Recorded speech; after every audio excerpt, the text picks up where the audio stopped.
Assalamualaikum warahmatullahi wabarakatuh.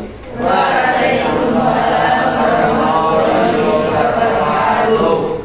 Hai orang-orang yang beriman. Hai ahlukum. Alhamdulillah bikhair. Aina sautukum. Semuanya siap untuk belajar hari ini? Ya. Oke. Sebelum kita mulai belajar, kita berdoa terlebih dahulu. Semoga apa yang kita pelajari hari ini manfaat barokah di dunia wal akhirat. Monggo ketua kelas Mas Rafa untuk memimpin doa bersama teman-temannya. Siap, gerak, doa, mulai. A'udzubillahi minasyaitonirrajim. Bismillahirrahmanirrahim. Allahumma rzuqna fahman nabiyyin wa hifdzal mursalin wa ilhamal malaikatil muqarrabin bi rahmatika ya arhamar rahimin. Amin ya rabbal alamin. Baik, terima kasih. Sebelum kita mulai, saya ingin menanyakan beberapa hal terkait tentang tema kita yang akan kita pelajari hari ini. Kalian sering kan ngobrol dengan teman-temannya? Entah perempuan, entah teman yang lain, tentunya banyak orang. Nah, yang mau saya tanyakan, pernah nggak kalian merasa nyaman banget, ya? Atau menyenangkan ketika ngobrol dengan seseorang itu? Pernah? Saya yakin pernah semuanya, ya?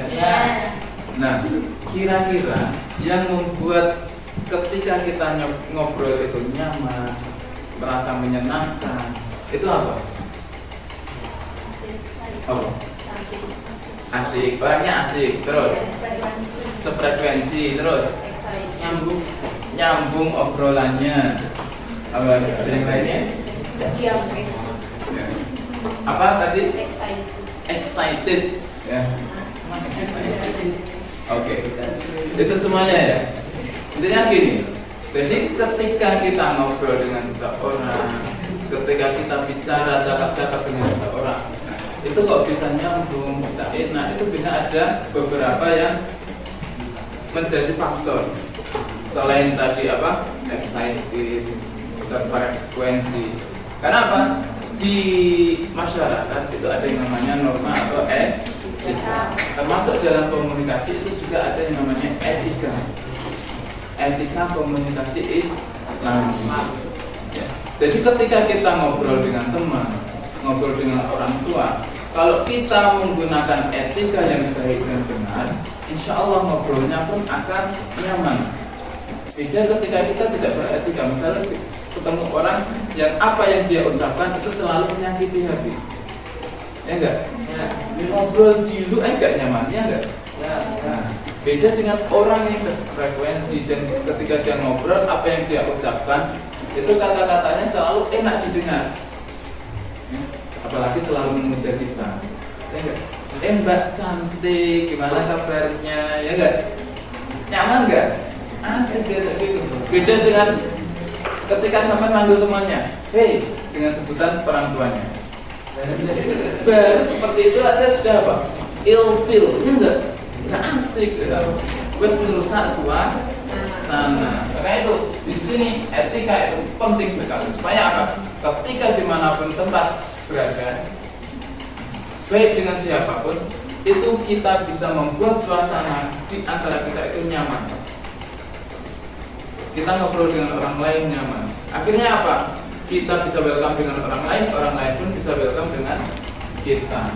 Ini pentingnya etika pergaulan dan komunikasi Islam. Untuk tujuan pembelajaran kali ini, ya, yang akan kita gapai, satu, memahami makna etika pergaulan dan komunikasi Islam. Contoh etika pergaulan dan komunikasi Islam. Sehingga nantinya ketika kita tahu contohnya, maka kita bisa menerapkan dalam kehidupan sehari-hari, baik di masyarakat maupun di media sosial. Sekarang saya mau kasih satu permasalahan, nanti kalian identifikasi bagaimana cara menyelesaikan permasalahan ini yang biasanya ada pada pembelajaran, entah guru siapa biasanya yang terjadi dalam pembelajarannya gitu ya. Jadi misalkan dalam satu kelas ini ada seseorang teman kalian itu merasa dia tidak adil dalam pembagian kelompok, sehingga dia meninggikan suaranya kepada guru tersebut. Nah, kira-kira apa pendapat kalian atau apa yang kalian lakukan? Menegurnya, terus menegurnya dengan bahasa yang sopan, terus apalagi menasihatinya.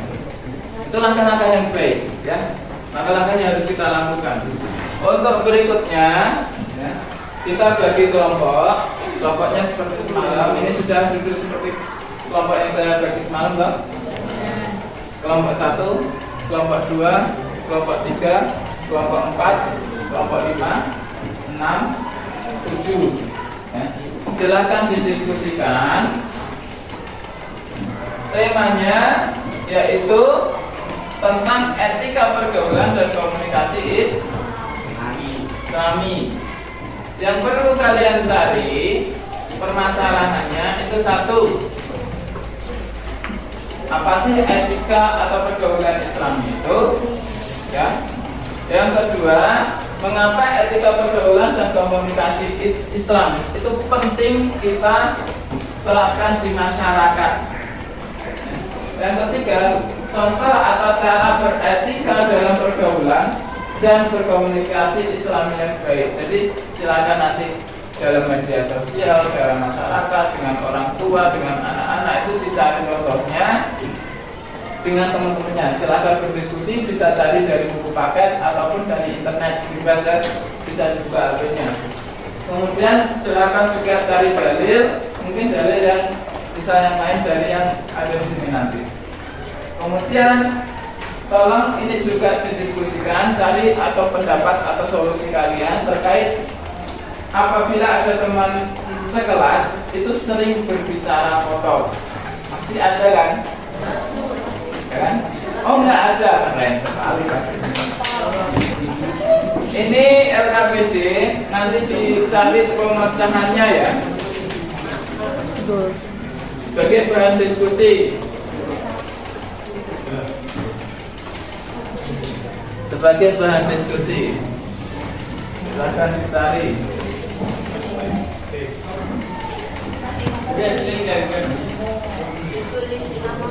Nanti ditulis jawabannya, silahkan didiskusikan terlebih dahulu. Ini saya kirim di grup ya, silahkan nanti ditengok, bisa dipakai sebagai bahan diskusi. Oke. Materinya.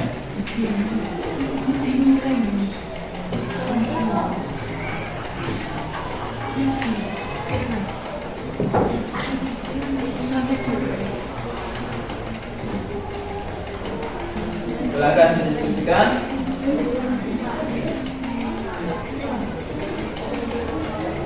Iya, nama kelompoknya ditulis di bawahnya ya.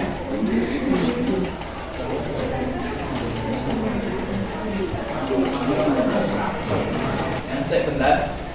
Ini kan lembar kerja yang nanti sampai ambil apa? Nilai apa yang bisa dijadikan tuntunan dalam kehidupan sehari-hari. Di sini kan ada. Nanti hasilnya bisa dalam bentuk tulisan dan juga bisa dalam bentuk poster ya. Poster misalkan etika komunikasi Islami, contohnya apa aja. Nanti tujuannya itu untuk bisa di-share di media sosial sebagai penerapan etika komunikasi Islami, yaitu share info-info yang bermanfaat. Silakan didiskusikan. Silakan didiskusikan. Kita lihat jawabannya.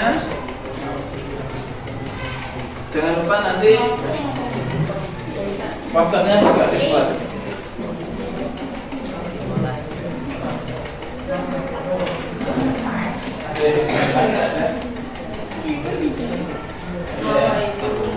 Saya bisa cari di atau cari contoh-contohnya di internet.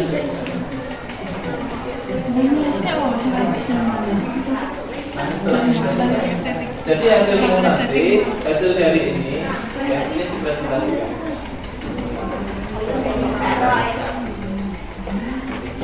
Assalamualaikum warahmatullahi wabarakatuh. Waalaikumsalam warahmatullahi wabarakatuh.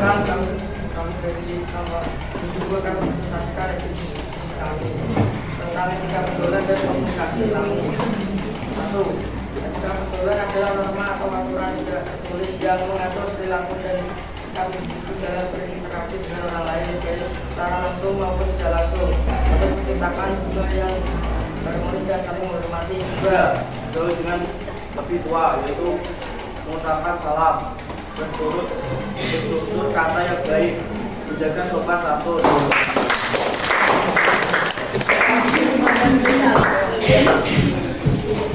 Oke, itu tadi hasil diskusi dari teman-temanmu. Kira-kira ada yang perlu ditanyakan? Nggak ada.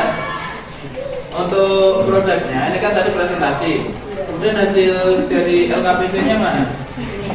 Nah, hasil dari LKPD. Yang ini.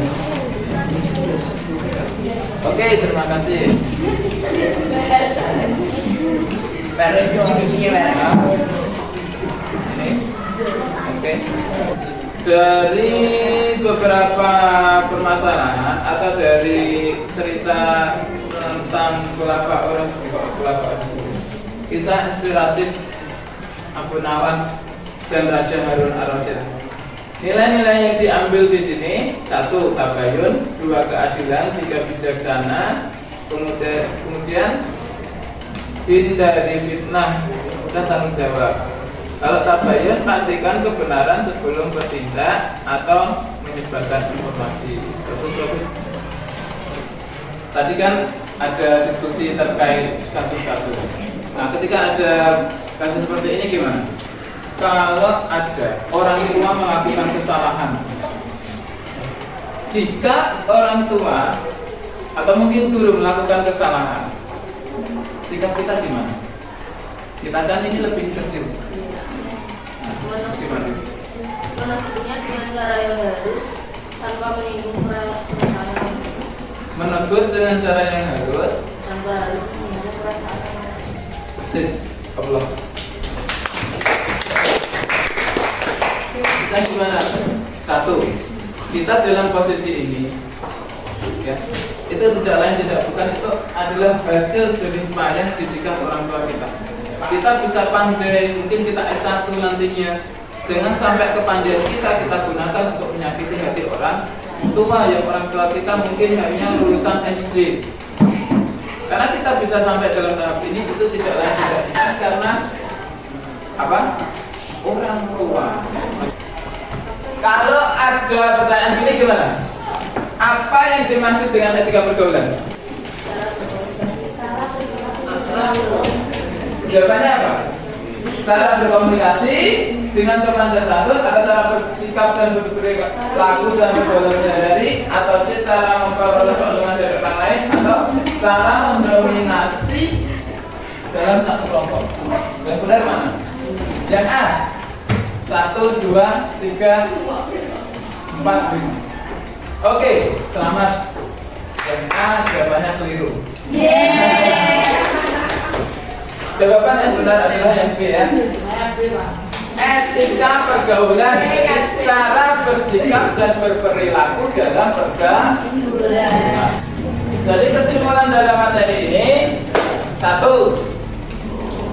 Etika Islam adalah pedoman penting dalam pergaulan dan komunikasi.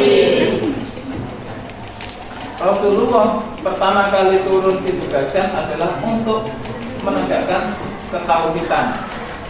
Kemudian ketika di Madinah tugasnya adalah memperbaiki akhlak, termasuk etika perilaku dalam bersosial. Makanya ini termasuk kita meneruskan perjuangan Rasulullah. Islam mendorong setiap muslim untuk menciptakan suasana harmonis, baik itu di masyarakat maupun di media sosial. Poster yang tadi sudah jadi sebagai penerapan dalam pembelajaran kali ini. Silahkan nanti untuk di posting. Punya Instagram, posting di Instagram. Punya WA, posting di WA. Punya TikTok, silahkan posting di TikTok. Ini ada soal yang nantinya bisa kalian kerjakan. Linknya saya kirim di grup kelas ya. Ini nanti silahkan dikerjakan. Ada pertanyaan? Ya. Oke, kalau nggak ada saya akhiri. Ya. Mas Rafa, silahkan ditutup dengan doa. Akhir kalam, Assalamualaikum warahmatullahi wabarakatuh.